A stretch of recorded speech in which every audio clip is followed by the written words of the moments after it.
ভাইরা আমার, নওজওয়ানেরা, যুবকেরা, ছেলেরা, বাচ্চারা, পর্দানশীনা মা ও বোনেরা, আল্লাহ নবী, দয়ার নবী, রাহমাতাল লিল আলামিনের জলিল কদর সাহাবী সিদ্দিক আকবর হযরতে আবু বকর সিদ্দিক রাদিয়াল্লাহু তাআলা আনহুর মনটা খারাপ হয়ে গেল। এতিম বাচ্চার জায়গা, আল্লাহ নবী বললেন এতিমের হক নষ্ট করে আমি আর আল্লাহর ঘর মসজিদ নির্মাণ করতে পারবো না। ও নওজওয়ানেরা, যুবকেরা, ছেলেরা, বাচ্চারা, আল্লাহ নবী জলিল কদর সাহাবীরা অবাক হয়ে চেয়ে রইলেন। নবীর মনটা খারাপ হয়ে গিয়েছে। এই জায়গায় মসজিদ বানাবেন নবী নিয়ে, কিন্তু মসজিদটা হচ্ছে না। দুটো এতিম বাচ্চার এই জায়গার মালিকা, এই মালিক হলো দুটো এতিম বাচ্চা। হঠাৎ দেখতে পাওয়া যায় দুটি বাচ্চা এসে রাসূলুল্লাহকে সালাম দিলেন, আসসালামু আলাইকা ইয়া রাসূলুল্লাহ হাবিবাল্লাহ। হুজুর, হুজুর, আপনাকে পেয়ে আমরা আমাদের আব্বা আম্মার কথাটা ভুলতে পেরেছি। ইয়া রাসূলুল্লাহ হাবিবাল্লাহ, হুজুর আমরা শুনেছি নাকি এই জায়গায় আপনি মসজিদ তৈরি করবেন, আল্লাহর ঘর তৈরি করবেন। ইয়া রাসূলুল্লাহ হাবিবাল্লাহ, হুজুর আপনি মসজিদটা তৈরি করুন, আমরা আল্লাহর রাস্তায় জায়গাটা দান করে দিলাম। এতিম দুটো ছোট ছোট বাচ্চা। আল্লাহ নবী বললেন না, তোমাদের কেউ নেই আমার আল্লাহ ছাড়া। দুটো এতিম বাচ্চা সাহাবী হুজুর বলেছিলেন, না ইয়া রাসূলুল্লাহ হাবিবাল্লাহ, আমাদের কেউ নেই, কথা বলবেন না, আমাদের কেউ ছিল না, এখন আমরা পেয়ে গেছি আল্লাহ আল্লাহ রসুলকে।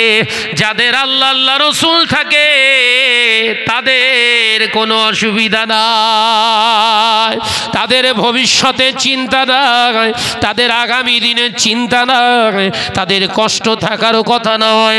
তাই আমরা এই জায়গাকে দান করে দিলাম। আল্লাহ নবী বলেছিলেন, ও আমার সাহাবীরা তোমরা শুনে রেখে দাও, এই জায়গা আমি নিতে পারবো না, যদি নিতে হয় এর ন্যায্য মূল্যটা আমার ওই এতিম বাচ্চাদের দিয়ে নেব। অর্থাৎ ন্যায্য পাওনাটা ন্যায্য, ওদের পাওনাদারের পাওনাটা দিতে হবে, এই জায়গাটা ন্যায্য মূল্যে ক্রয় করে নিতে হবে। সাহাবায়ে কেরামদের ভিতরে সিদ্দিক আকবর প্রথমে হাত উঠিয়েছিলেন, ইয়া রাসূলুল্লাহ হাবিবাল্লাহ, দেবার মতো তো তেমন কিছু নাই, তাই আমি আবু বকর আপনার হিজরতের সঙ্গী, আমার কাছে যতটুকু আছে তার থেকে আমি 400 স্বর্ণ মুদ্রা এই আল্লাহর ঘরের জায়গাকে ক্রয় করার জন্য আমি আবু বকর দান করে দিলাম। একবার জোরে বলেন। মসজিদ তৈরি করলি মসজিদ, কে বলেছে? কোন পাখামো মেরে কে কোন মৌলভী সাহেব বলে ধরে নিয়ে আয়।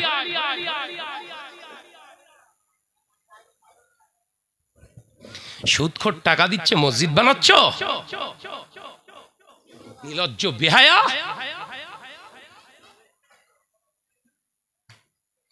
রাগ হচ্ছে নাকি? দাওয়াত ফাওয়াত দিস নে।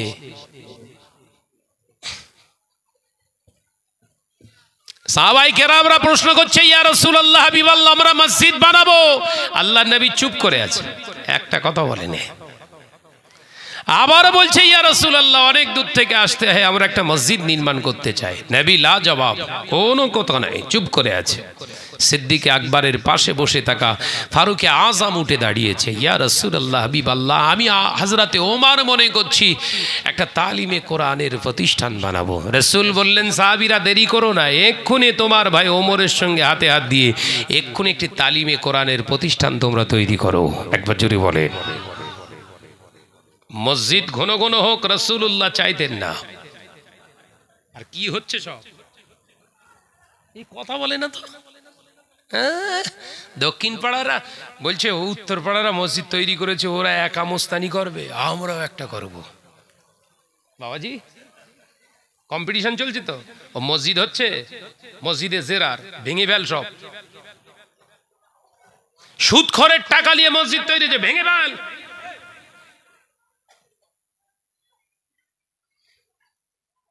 কঠিন জায়গায় পৌঁছে গেছি। এমনি তামাম পৃথিবীতে মুসলমানরা মার খাচ্ছে না। विश्वास रखने वालों को कहते हैं ईमानदार और मानने वालों को कहते हैं मुसलमान। सारा जीवने भूलबेन ना, যারা বসে আছি সব ইমানদার, মুসলমান না সব। কথা বুঝতে পারছেন নাকি? রাগ হচ্ছে? তকবীর দেন দিন, নারায়ে তাকবীর। বুঝতে পারিস কলকে সব কাঁদা হয়ে গেছে। যে দোয়া দিচ্ছে কালকেই আমার সবরাসানি হবেন। দড়িকলুতলায় কালকেই বলবেন ও সব বনেছে রাত যেন আনিস নে, পুরো শেষ করে রেখে গেছে একদম। তকবীর দেন, নারায়ে তাকবীর। আর একটু ঝেড়ে মারেন, নারায়ে তাকবীর। ভাইরা আমার, নওজওয়ানেরা, যুবকেরা, ছেলেরা, বাচ্চারা, পর্দানশীনা মা ও বোনেরা, আল্লাহ নবী জলিল কদর সাহাবীরা অবাক হয়ে গেলেন। সিদ্দিক আকবর তো হিজরত করে এসেছেন, তিনি 400 স্বর্ণ মুদ্রা দিলেন, আমরা কেন দিতে পারবো না? যার যা কাছে ছিল ওইখানেই রাসূলুল্লাহর কদমে রেখে দিলেন। কিতাবে এসেছে ওই জায়গাটার যা মূল্য ছিল তার থেকে 3 গুণ অর্থ রাসূলুল্লাহর কাছে জমা হলো। হালালে বরকত হয়। কিসে বরকত? সুদখোরেরাও বলছে তো বরকত হচ্ছে। কথা বলছেন না কেন? সুদখোরেরা বলছে না, বলছে যে 10 লাখ টাকা ছিল, 10 লাখ টাকায় আছে তো, কিন্তু আমার মাসে মাসে সব 8-10 হাজার টাকা করে অ্যাকাউন্ট থেকে আমি তুলে নিয়েছি, আমার টাকা কমে নেই, বরকত হচ্ছে না মানে? এই কথা বুঝতে পারছেন না নাকি? ওটা বরকত না, ওটা হচ্ছে বাচ্চা। ভাইরা আমার, নওজওয়ানেরা, যুবকেরা, ছেলেরা, বাচ্চারা, পর্দানশীনা মা ও বোনেরা, আল্লাহ নবী জলিল কদর সাহাবীরা সকলে দান করলেন। আল্লাহ নবী বললেন, সাহাবীরা তোমরা যেও না, তোমরা দাঁড়াও। আল্লাহ নবী সাহাবীরা সকলে দাঁড়িয়ে রইলেন। ওই 2টি বাচ্চাকে আল্লাহ নবী বুকে জড়িয়ে ধরে দুজনার গালেতে চুম্মা দিয়ে দিলেন। একবার জোরে হবে না? রাসূলুল্লাহ এতিমদেরকে বলছে তুচ্ছ করো না। আল্লাহ কোরআনেও বললেন, ওয়ালা ইয়াহুদ্দু আলা তুআমিল মিসকিন, মিসকিনদের, এতিমদের সঙ্গে তোমরা ভৎসনা ব্যবহার খারাপ এই বলে শব্দ করো না, ভৎসনা করো না, তাদেরকে তাড়া দিও না।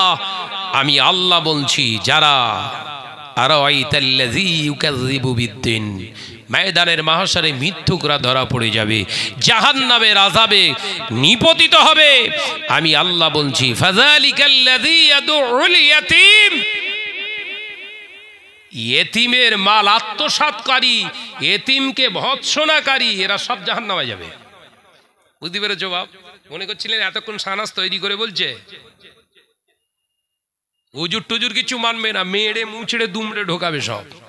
শুধু দেখবে চেহারার সঙ্গে সুরাতের সঙ্গে আখলাকের মিল নেই। লা হিসাবা, আল্লাহ আওয়াজ দেবে, লা হিসাবা ফাদলাহু ফিন্নার, এ ঠ্যাং ধরা জাহান্নামে ফেলে দে। বড় হুজুর আগে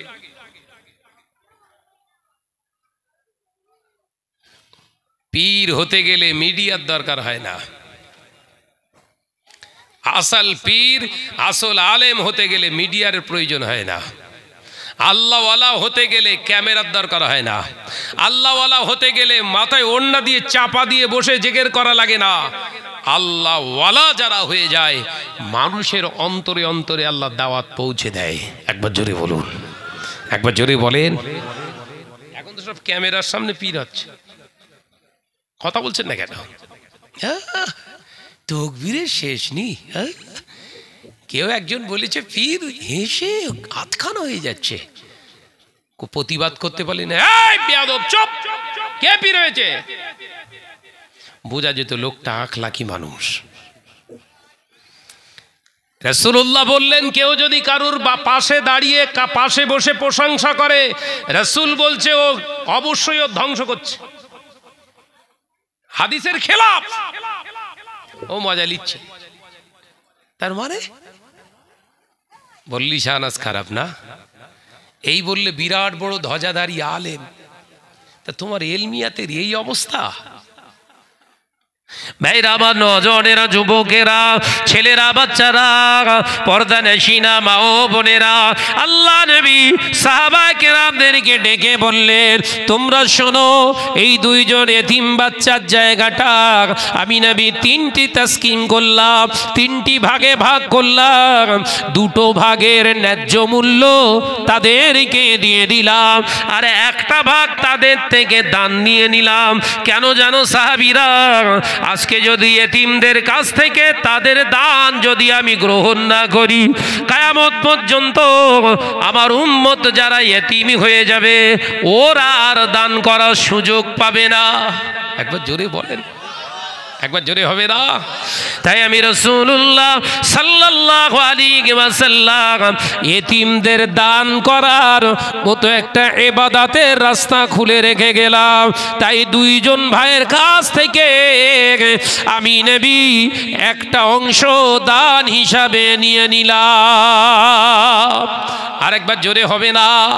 আল্লাহ নবী বললেন, উনজুরু ইলা জিবাল, ও আমার সাহাবীরা দেখো দেখো, ওই যে পাহাড় দেখা যায়, ওই পাহাড়ের দিকে তোমরা চলে যাও।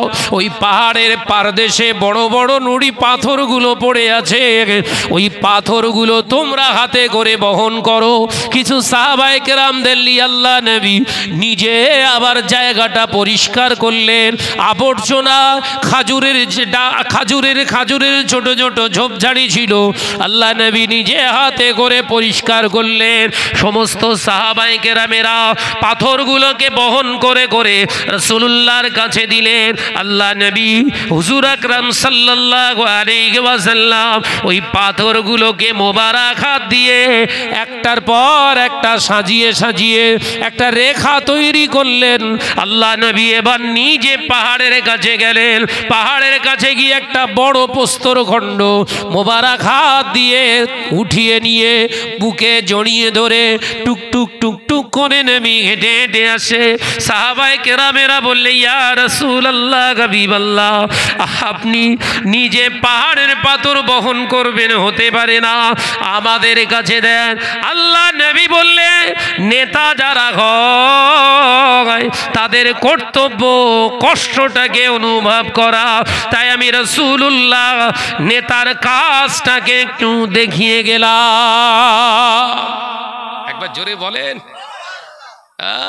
মসজিদের সেক্রেটারি, ফান্ডে অনেক টাকা রয়েছে, ঠ্যাঙের ওপর ঠ্যাং লেবার লাগিয়ে দিয়েছে। ঠিক বলছি তো বাজি?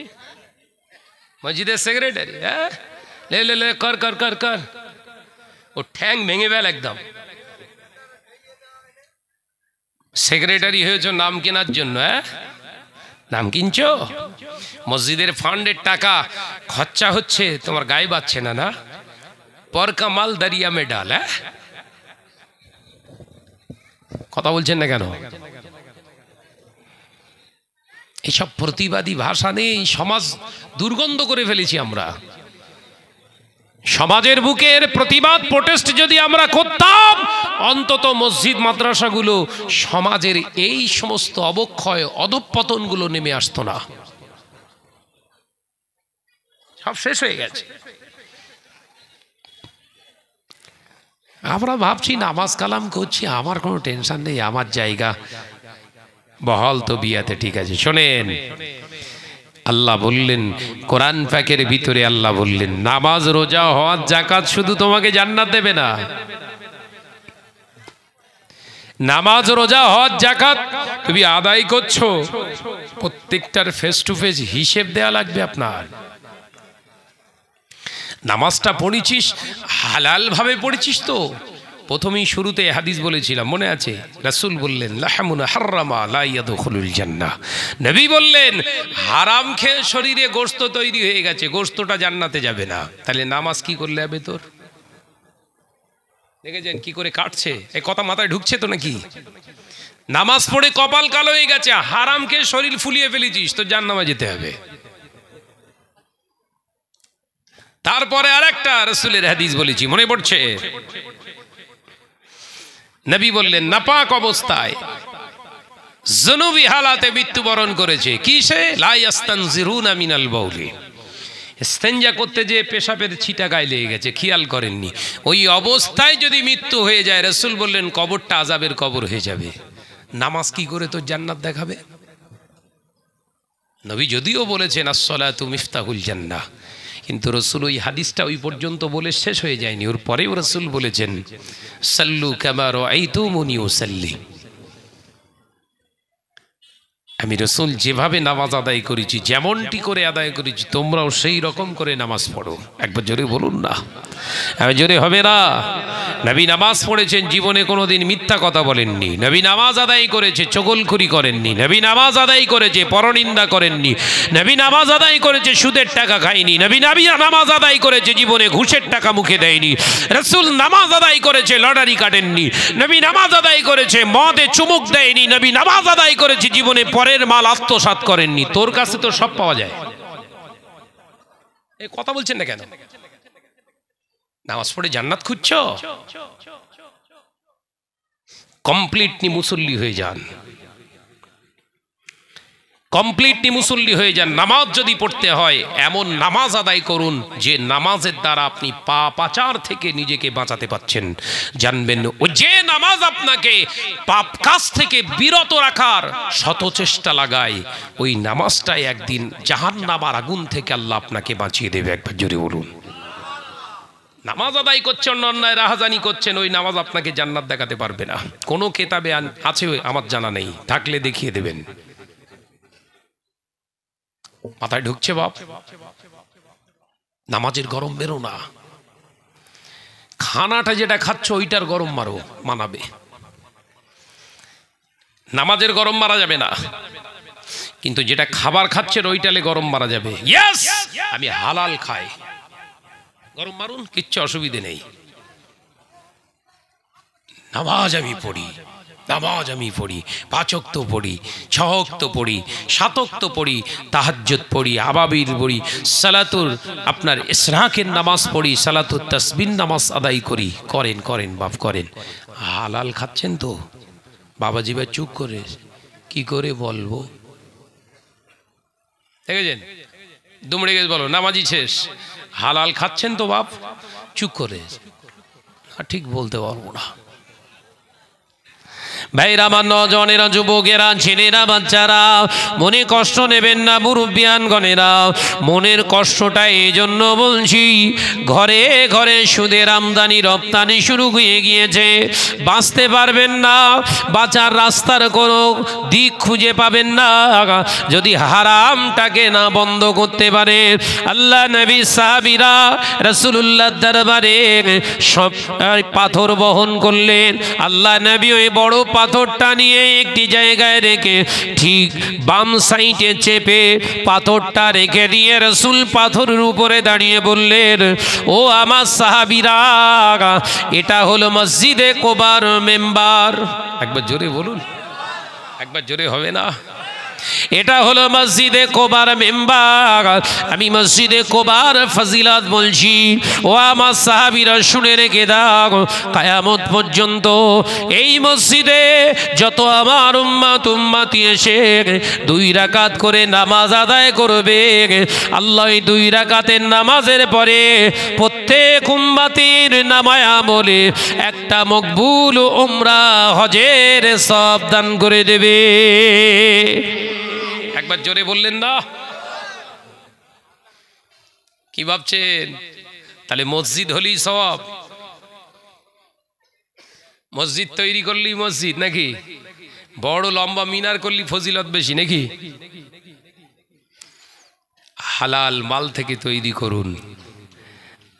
দেখেন দেখেন, রাসূলের মসজিদ, দেয়াল নেই, ওপরে ছাউনি নেই, শুধু খাজুর গাছের 2 সাইডে গোড়ে মানে গোড়া থাম্বা তৈরি করে একটা পাথর বসিয়ে দিয়ে সেই পাথরের উপরে রাসূলুল্লাহ দাঁড়িয়ে খুতবা দিলেন।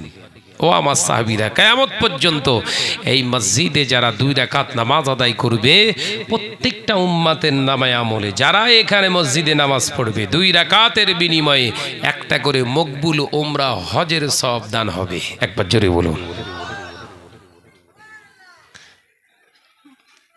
যাওয়া হয়েছে তো মসজিদে কোবা? বাবাজি গেছেন তো? মানুষ ভেতরে ঢুকলে আর ফাঁকাই বেরোতে চায় না। আপনাদের নেক দোয়, আমি তো 3 বার গেছি, একবার নয়। আল্লাহ নিয়ে গেছে, আবার এই সামনে 13-14 দিন পর আল্লাহ চাইলে আবার চলে যাবো। মন চায় না আসতে। আর এদিককার সব মসজিদে, আমাদের সব এলাকার মসজিদে ঢুকলে মন চায় না ওর ভেতরে বসি, সবসময় কখন বেরোবে এই ধান্দা। এ কথা বুঝতে পারছেন না? আমি কি ঠিক বললাম না ভুল? মসজিদে গেলে এসি চলছে মসজিদে, আরে মিয়াজি এসি চলছে, হাই স্পিড ফ্যান, দিব্যু থির হয়ে বসে থাকবে না। জুম্মার নামাজ শেষ হয়েছে, কখন বেরোবে এই ধান্দায় পেরেশান। এ কথা বলছেন না? খুতবার আগে ইমাম সাহেব দেখছে ওপর নিচে সব ফুল, বুকিং হয়ে গেছে কাতার। ওরে বাপ রে বাপ। খুতবা শেষ, 2 রাকাত শেষ, আসসালামু আলাইকুম ওয়া রাহমাতুল্লাহ, আসসালামু আলাইকুম ওয়া রাহমাতুল্লাহ। 10 কাতার ছিল, 2 কাতার এসে দাঁড়িয়ে রয়েছে, বাকি 8 কাতার ফেরেশতা সব উড়ে চলে গেছে। কথা বলছেন না কেন? এ কথা বলে না। তার মানে মন বসছে না। রাসূল আবার জানিয়ে দিলেন, বাবা সাহাবীরা, এমন একটা দিন আসবে, সময় আসবে, যেদিনে দেখতে পাওয়া যাবে আমার উম্মতেরা নামাজ আদায় করবে, রোজা আদায় করবে, হজ আদায় করবে, যাকাত আদায় করবে, টুপি পরবে, দাড়ি রাখবে, জুব্বা পরিধান করবে, বড় বড় মসজিদ বানাবে। ও আমার সাহাবীরা, আমি নবী জানিয়ে দিলাম মসজিদ ভর্তি মুসল্লি পাওয়া যাবে, কিন্তু আল্লাহকে ভয় করনে বলা আর মুসলমানের অভাব হয়ে যাবে। আল্লাহ নবী সাহাবীরা প্রশ্ন করেছিলেন, ইয়া রাসূলুল্লাহ, হাবিবাল্লাহ, কারণটা কি একবার দয়া করে বলুন। আল্লাহ নবী বলেছিলেন, অলির রিবা, তার কারণ হবে উম্মতের ভিতরে সুদের লেনদেন। কি বলছে? বল বাপ বল, এরকম করিসনি। মুসলমান নামাজ আদায় করবে, রোজা আদায় করবে, হজ আদায় করবে, যাকাত আদায় করবে, বিরাট বড় বড় আলিশান আলিশান সৌন্দর্য মণ্ডিত বিউটিশিয়ান মসজিদ তারা বানাবে। ও আমার সাহাবীরা, দাড়ি রাখবে, টুপি পরবে, হজ করবে, যাকাত দেবে, রমজানে রোজা রাখবে, মসজিদ ভর্তি মুসল্লি পাওয়া যাবে, আল্লাহকে ভয় করেন বলা মুসলমানের অভাব হয়ে যাবে। আল্লাহ নবী সাহাবীরা প্রশ্ন করেছিলেন কারণটা কি? আল্লাহ নবী একটাই উত্তর দিলেন, সুদ। মিলছে মিলছে। দেখেন সব ঘরে ঘরে সব। আপনাদের কত পার্সেন্ট হবে? 90 হয়েছে। মহিলা সমিতি, বন্ধন সব হয়ে গেছে, তাহলে তো হয়ে গেছে, তো কভার হয়ে গেছে, তো রহমত ভর্তি হয়ে গেছে একদম। এবার কালারফুল বড় বড় বড় বড় সব মসজিদ বানাও। ভিত খারাপ হয়ে গেছে, ডিজাইন দিচ্ছ। আমার আলোচনা অসুবিধা হচ্ছে নাকি বাপ? তাকবীর দেন তো, নারায়ে তাকবীর, জোরে হয় না নারায়ে তাকবীর। মহব্বতের সঙ্গে দরুদ, আল্লাহুম্মা সাল্লি আলা সাইয়্যিদিনা মাওলানা মুহাম্মদ ওয়া আলা আলি সাইয়্যিদিনা মাওলানা মুহাম্মদ। একদিন তোমারই নাম মসজিদে হবে এলান, একদিন তোমারই নাম মসজিদে হবে এলান। তৈরি থেকো, তৈরি রেখো কবরের মাল সামান, একদিন তোমারই নাম মসজিদে হবে এলান। আল্লাহুম্মা সাল্লি আলা সাইয়্যিদিনা মাওলানা মুহাম্মদ ওয়া আলা আলি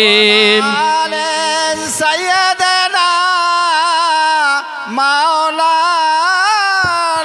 বন্ধু স্বজন আত্মীয় পরিজন পরিয়ে তোমার নতুন কাফন,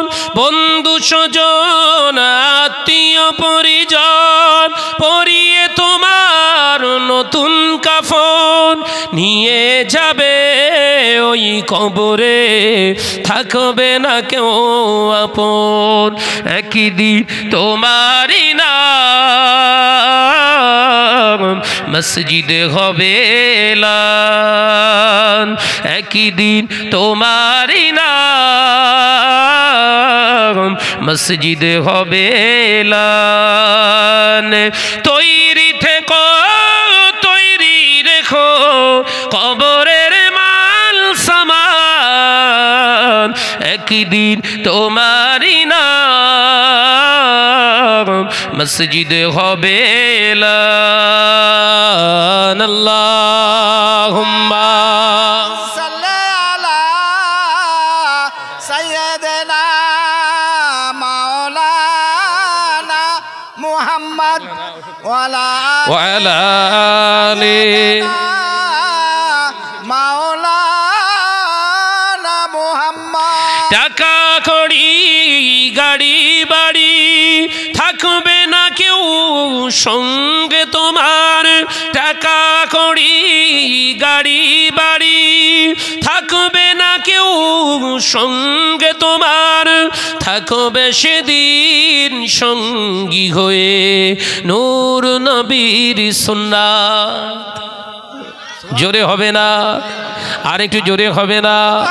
থাকবে সেদিন সঙ্গী হয়ে নূর নবীর সুন্নাত, একদিন তোমারই নাম মসজিদে হবে এলান, একদিন তোমারই নাম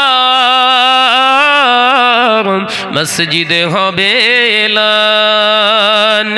তৈরি থেকো, তৈরি রেখো কবরের মাল সামান, একদিন তোমারই নাম মসজিদে হবে এলান। আল্লাহুম্মা সাল্লি আলা সাইয়্যিদিনা মাওলানা মুহাম্মদ ওয়া আলা আলি সাইয়্যিদিনা মাওলানা মুহাম্মদ। আমার নজনেরা, যুবকেরা, ছেলেরা, বাচ্চারা, পর্দানশীনা মা ও বোনেরা, আজকে যে সমাজে আজকের এই জলসাকে কেন্দ্র করে হুড়োহুড়ি হচ্ছে, ঘরে ছেলেরা মেয়েরা অবৈধ মেলামেশা করছে, বাজারে ঘোরাঘুরি করছে, জলসা মাহফিল ছেড়ে দিয়ে হারামের দিকে মন গিয়েছে। কাদের, কেন গিয়েছে? উত্তরটা হাদিস থেকে আপনি পেয়ে যাবেন। আল্লাহ নবী বললেন অলির রেবা, তার কারণ হলো সুদের লেনদেন হয়ে যাবে। সুদের মাল, সুদের টাকা যারা লেনদেন করে, এদের ভিতর থেকে ঈমানের প্রথম সিমটম খাউফিল্লাহ, ঈমানের প্রথম শাখা সেটা হলো আল্লাহর ভয়। এই সুদের লেনদেনকারীর ভিতর থেকে আল্লাহর ভয়টা শেষ হয়ে যায়। ওরা আল্লাহকে ভয় পায় না, ওদের তখন ভিতরে সমাজের ভয় ঢুকে যায়, মরণের ভয় ঢুকে যায়, আর অসুখ হয়ে যাবার ভয় ঢুকে যায়। সুদখোরের ভিতর থেকে আল্লাহর ভয়টা শেষ হয়ে যায়। দ্বিতীয় নাম্বার, সুদ যারা খায়, সুদ যারা দেয়, এদের ভিতর থেকে ঈমানের দ্বিতীয় নম্বর শাখা আল্লাহ নবী জানিয়ে দিলেন, সেটা হলো আল্লাহর উপরে ভরসা করা। এটা শেষ হয়ে যাবে। মুসলমান নামে পরিচয় দেবে আমি ইমানদার, ভরসা আল্লাহর প্রতি আর থাকবে না। পৃথিবীর নেতা মন্ত্রীদের উপরে ভরসা তৈরি হয়ে যাবে, হারামখোর ব্যক্তিদের প্রতি আস্থা তৈরি হয়ে যাবে, আল্লাহর প্রতি আর আস্থা থাকবে না। মিলছে? মিলছে? আপনি যে হারাম খেয়ে ফেলেছেন তার দ্বিতীয় সিমটম হচ্ছে, প্রথমটা কি? আপনি আল্লাহকে আর ভয় পাবেন না। যেমন এই বাচ্চারা, ছেলেরা হই হই করে ঘুরছে, দুজনা গোপনে গোপনে কথা বলছে, আল্লাহকে ভয় করছে না, সমাজকে ভয় করছে। দেখে ফেলবে না তো? কথা বুঝতে পারছেন না নাকি? তার মানে ওর ভিতরে সুদের মাল ঢুকেছে। রাসূল বললেন, বাবা সাহাবীরা, দ্বিতীয় নাম্বার ওর ভিতর থেকে ঈমানি সম্পদের দ্বিতীয় সিমটম কি? আল্লাহর উপরে ভরসা ওর ভেতরে আর থাকবে না, সমাজের নেতা মন্ত্রীদের উপরে ভরসা তৈরি হবে। দাদা আমাদেরকে বাঁচাবে, কি বলছে? কথা বলে না তো। হ্যাঁ, কে বলছে? এরাই আমাদের দেখবে, এরাই আমাদের সব। আল্লাহ বলছে, লে এবার ওদেরকে নিয়ে ফুটবল খেল। চাচা শরীর অসুস্থ ছিল, এখন তো দেখতে পাচ্ছি বেশ ভালো, শরীরটা বেশ ফিট হয়েছে, আল্লাহর খাস রহমত। বলে খোকা আল্লাহর রহমত না, দামি দামি ওষুধ খাচ্ছি ওই জন্য। চাচা নামাজ পড়ে আবার, ঠিক তো নাকি? খাটছে তো নাকি কথাগুলো? ইমান নেই। ইমানের দ্বিতীয় সিমটম হচ্ছে কি? আল্লাহর উপরে ভরসা করা। হ্যাঁ, বারাহাক, সত্য কথা। আলহামদুলিল্লাহ, আগের থেকে আল্লাহ আমায় অনেক ভালো রেখেছে, তবে বাবা ওই ডাক্তার ওসিলা ইমান আছে আপনার। আর যদি আপনি ওষুধ খেয়ে কি বললেন, দামি ওষুধ খাচ্ছি বলেই চাঙ্গা আছি, ওর ভেতরে ইমানে ক্যান্সার হয়ে গেছে। কিসি ক্যান্সার হয়েছে বাপ? বল না, এরকম সট্টু চুপ করে হয়েছিস কেন রে? লেগে যাচ্ছে, খুব জোর লেগে যাচ্ছে নাকি? কথাই ইমান, কথাই বেঈমান। ঘরের ভাবিরা সব বন্ধন গ্রুপের লোন এনে বাড়ি তৈরি করেছে, পাকা ঘর ইটের। হ্যাঁ, ভাবিকে বলছে দেওর হিসেবে হয়, ভাবি ঘরটা বেশ ফার্স্ট ক্লাস, আল্লাহর খাস রহমতে। বলি ওসব আল্লাহ টাল্লাহ কিচ্ছু না। হোম লোন নিয়েছিলাম কিংবা বন্ধন গ্রুপের টাকা নিয়েছিলাম বলে পাকা ঘর হয়েছে, তোর দাদার মুরুদে ওসব হয়নি। আচ্ছা, কাঠ বেঈমানের বাচ্চা। কি বেঈমান বললাম? বল না রে ভাই, ইমান নেই। ইমানের তৃতীয় নম্বর সিমটম, শুনে রেখে দিন, জেনে রেখে দিন, ইমানের শাখা হলো 70টা। কোন রেওয়ায়েতে আছে 80টা, কোন বর্ণনায় আছে 70টা, কোন বর্ণনায় আছে 80টা। আল্লাহ নবী জানিয়ে দিলেন, সুদের মাল খেলে, সুদের মাল গ্রহণ করলে ওই ব্যক্তির ভিতর থেকে তৃতীয় নম্বর ইমানের সম্পদ নষ্ট হয়ে যায়। আল হায়া ও শোবাতুম মিনাল ঈমান, লজ্জা হলো ঈমানের একটি শাখা। শুধু যারা খায়, সুদ যারা খাওয়ায়, এদের উভয়ের ভিতরে লজ্জা কাজ করে না। শুনছেন? তাহলে বাজারে যে কটা ঘুরছে ওরা কারা? দেখেছেন ওয়াজ ঘুরে ঘুরে কোথায় এলো? ওয়াজ বুঝতে পারছেন তো নাকি? ওয়াজ ঘুরে ঘুরে কোথায় এলো? শুনে রেখে দিন, জেনে রেখে দিন, আল্লাহ নবী তো জানের বাদশাহ হাবিবুল্লাহকে, নবী জনাবে মুহাম্মদ রাসূলুল্লাহকে সাল্লাল্লাহু আলাইহি ওয়াসাল্লাম পাক জবানে জানিয়ে দিয়ে গেলেন, লজ্জা যার ভিতরে কাজ করে না, শর্মিন্দা যার ভিতরে কাজ করে না, ওর ভিতরে সুদের মাল ঢুকে যাওয়ার কারণে, হারাম ঢুকে যাওয়ার কারণে ওর লজ্জার লাগে না, শর্মিন্দার লাগে না, ওর ইজ্জতটা তখন আর দাম থাকে না, বেদামি ইজ্জত হয়ে যায়। তখন অবাধ ওরা মেলামেশা করতে থাকে। ও বাবা সাহাবীরা, চতুর্থ নাম্বার সুদের সাইড এফেক্ট, শুনে রেখে দাও, জেনে রেখে দাও, সুদ যারা খায়, সুদ যারা দেয়, ইমানি সম্পদের চতুর্থ নম্বর ওই ইমানে অঙ্গ, সেটা হলো আহাব্বায়ে রাসূল। আমি রাসূলুল্লাহর মহব্বত ওর অন্তরে আর থাকে না, ওর ভিতরে তখন দুনিয়ার মহব্বতটা বেশি তৈরি হয়ে যায়, হারাম জিনিসের প্রতি মহব্বত বেড়ে যায়, হালালের প্রতি ওর আর মহব্বত থাকে না। আজকে তার দৃষ্টান্ত হলো জলসা মাহফিলটা এখানে রেখে যারা বাজারে হয়ে হয়ে করে ঘুরছে, রাসূলুল্লাহর হাদিস অনুযায়ী পৃথিবীর ভিতরে সব থেকে জঘন্যতম জায়গাটা হলো বাজার। ওই বাজারটা আজকে যাদের পছন্দ হয়ে গিয়েছে, মাহফিলটা যাদের পছন্দ হলো না, চোখ বন্ধ করে বিচার করা যায়, রাসূলুল্লাহর হাদিস অনুযায়ী ওই ব্যক্তিগুলো আসলেই হারামখোর। মাথায় ঢুকছে?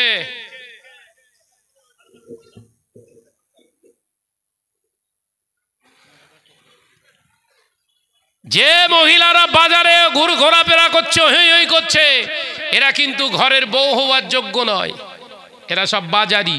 এদের নাম, ভালো নাম কি বললো? জোরে বল না রে বাপ। আরে সে আমার বাড়ি কোথা, আমি নির্ভীকভাবে কথা বলছি, ভয় লাগছে মনে করছেন নাকি? আরে আমার জান তো আমার না, তো আমি ভয় করে কি করব? ওয়ালা তাকুলু লিমান ইউকতালু ফি সাবিলিল্লাহি আমওয়াত বাল আহইয়াউ ওয়ালাকিন লা তাশউরুন। একবার জোরে বলেন। কই জোরে হলো কই? আল্লাহর জন্য বলুন, আল্লাহর জন্য করুন, আল্লাহর জন্য দেখুন, আল্লাহর জন্য খান, আল্লাহর জন্য চলুন, আল্লাহর জন্য জীবন দেন, আল্লাহর জন্য জীবন দেন। মারা যাবার পরে আল্লাহ বললেন ওয়ালা তাকুলু, তোমরা বলো না, বলো না, বলো না লিমান ইউকতালু ফি সাবিলিল্লাহি আমওয়াত। আমি আল্লাহ বলছি তোমরা বলো না যারা আমার রাস্তায় জীবন দিয়েছে, জীবন উৎসর্গ করেছে, জিহাদে মারা গেছে, কথা বলতে গিয়ে চলে গিয়েছে, ওরা মরে গেছে, কথা বলো না। বাল আহইয়াউ, বরঞ্চ আমি আল্লাহ বলছি ওরা জিন্দা। একবার জোরে বলো, আরেকটু জোরে বলে। শাহনাজ ঈমান কোথা থেকে পাচ্ছে বুঝতে পেরেছেন? এই পাওয়ারটা কোথা থেকে পাচ্ছে বুঝতে পেরেছেন? ওই জন্য নো টেনশনে কথা বলি। ওয়েস্ট বেঙ্গলে শুধু নয়, বাইরে, বাংলার বাইরে অন্য অন্য আরো 6টা রাজ্যে তো আল্লাহ নিয়ে যায়। এই বাংলা ছাড়াও আরো 6টা বাইরের রাজ্যে আমাকে যেতে হয় আপনাদের নেক দোয়ায়। আল্লাহর খাসরাও নির্ভীকভাবে কথা বলি, প্রশাসন পাশে বসে থাকে, ওয়াজ করি। কার ভয় করব? তুইও মানুষ, আমিও মানুষ। তোর কাছে রিভলভার আছে, আমার কাছে ঈমান আছে। এই কথা বলছেন না কেন? তোর কাছে রিভলভার আছে, আমার কাছে ঈমান আছে। তোর রিভলভার খুব জোর হলে আমার জানটা নিয়ে নিতে পারে, ঈমান পারবে না। আর ঈমানওয়ালাকে আল্লাহ জিন্দা বলেছে। একবার জোরে বলুন, একবার জোরে বলেন। টেনশন আছে? ওসব ভয়, হুমকি চুমকি শাহনাজকে দেখিয়ে কোনোদিন রোকা যাবে না।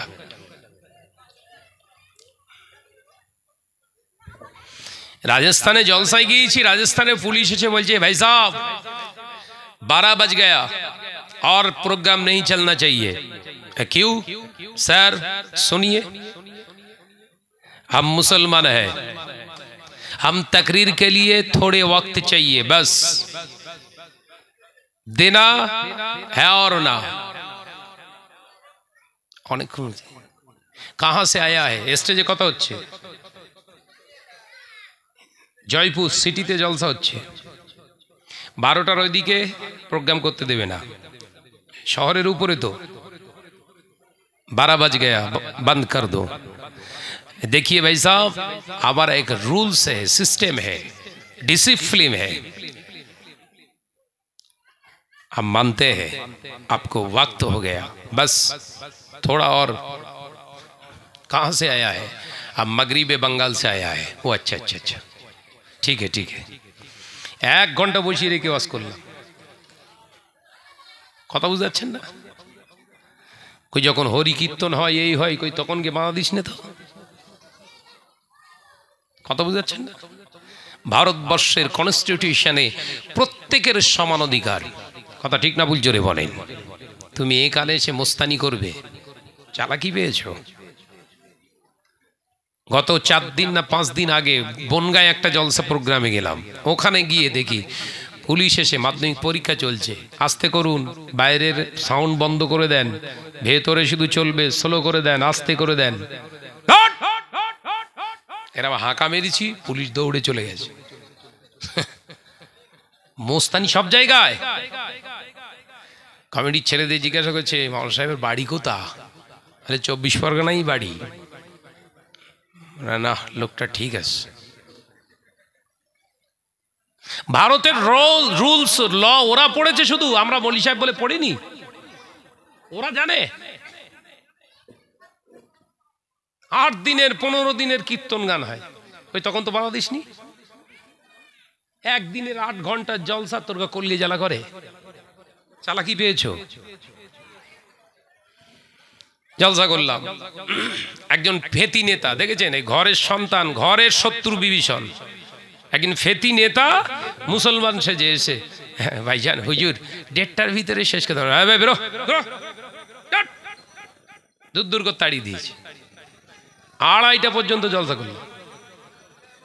ওই চালাকি পেয়েছ? মাধ্যমিক পরীক্ষার সময় মোবাইল নিয়ে ঘেঁটতে সারাদিন পড়ার সময় মোবাইল নিয়ে ব্যস্ত, রাত হলে ওনার পড়ার জোর পড়ে?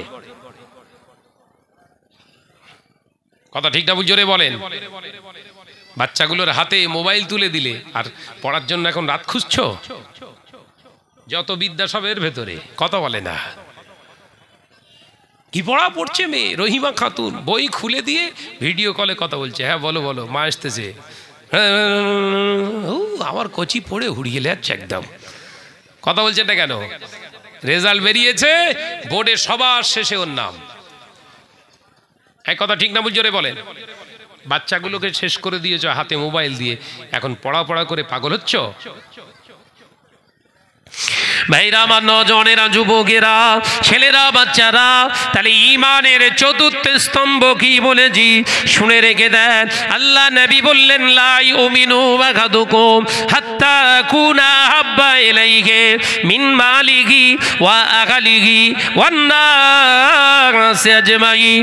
আমি নবী তোমাদেরকে জানিয়ে দিলাম, লা ইউমিনু, তুমি ততক্ষণ পর্যন্ত মুমিন নও, হাত্তা কুনা হাব্বা ইলাইহি, আমি নবী বলে দিলাম যতক্ষণ না পর্যন্ত আমি নবীকে সবার থেকে না বেশি ভালোবাসতে পারো, মিন মালিহি, তোমার ধন সম্পদের থেকে, ওয়া আহলিহি, তোমার বিবি ছেলে পুলার থেকে, ওয়ান নাসি আজমাইন, তুমি জেনে রেখে দিও পূর্ণ মুমিন হতে পারলে না, মুসলমান হতে পারলে না। ও বাবাজিরা, আজকে জলসাকে যারা ভালোবাসতে পারেনি, বাজারকে যারা ভালোবেসেছে, এরা ঈমানদার কোন জায়গা থেকে প্রমাণ করবেন? এরা তো নবিয়ানা মজলিস, এ কথা বলে না তো। এই নবিয়ানা মজলিস যারা ছেড়ে দিয়ে বাজারে যারা হয়ে করছে, কশিনকালে বিশ্বাস করা যাবে না ওরা রাসূলুল্লাহকে মহব্বত করে। আল্লাহ নবী সাহাবীরা মদিনার মসজিদে নবী শরীফে রাসূলুল্লাহর দরবারে যখন বসতেন, আল্লাহ নবী যখন নসিহত করতেন, দয়ার নবী রাহমাতাল লিল আলামিন হুজুর আমার যখন নসিহত করতেন, ওসিয়ত করতেন, সাহাবায়ে কেরামেরা পাগলের মতো হয়ে চাতক পাখির মতো রাসূলুল্লাহর চেহারা মোবারকের দিকে ফিরে বসে থাকতেন। কিতাবে এসেছে আল্লাহ নবীর সাহাবীরা এত আদব, এত আখলাকের সঙ্গে, এত তাহজিবের সঙ্গে বসে থাকতেন, কোন পাখি এসে গায়ের উপরে বসলে ওই পাখিটাও বুঝতে পারতো না আমি কোন গাছের উপরে বসে আছি না মানুষের উপরে বসে আছি। তার মানে এত ডিসিপ্লিন ছিল, এত আদব ছিল, এত শিষ্টাচার, এত সুন্দর সিস্টেম ছিল। আল্লাহ পাক ওই মজলিসটাতে পূর্ণ রহমত বিতরণ করে দিতে। একবার জোরে হবে না? আজকে মুসলমানের অবক্ষয়, অধঃপতন, এর কারণ অন্য কিছু নয়, হারাম খেয়ে ফেলেছি রে বাপ। এই হারাম খাওয়ার কারণে হালাল জিনিস আর ভালো লাগে না। বাড়িতে বিবি আছে, বিবি থাকার পরেও পরের বিবি দেখলে মনটা ছোঁছো করে, এর অন্য কোনো কারণ নয়। নবী জানাচ্ছেন হারামের সাইড এফেক্ট। মাথায় ঢোকে না ওয়াজ, হচ্ছে না বউরে এসে বলছি ও তো ঘরের জিনিস, ও তো ঘরের। কি ভাবছেন? আল্লাহ নবী জানিয়ে দিলেন, বাবা সাহাবীরা শুনে রেখে দাও, জেনে রেখে দাও, সুদের সাইড এফেক্ট 5 নাম্বার।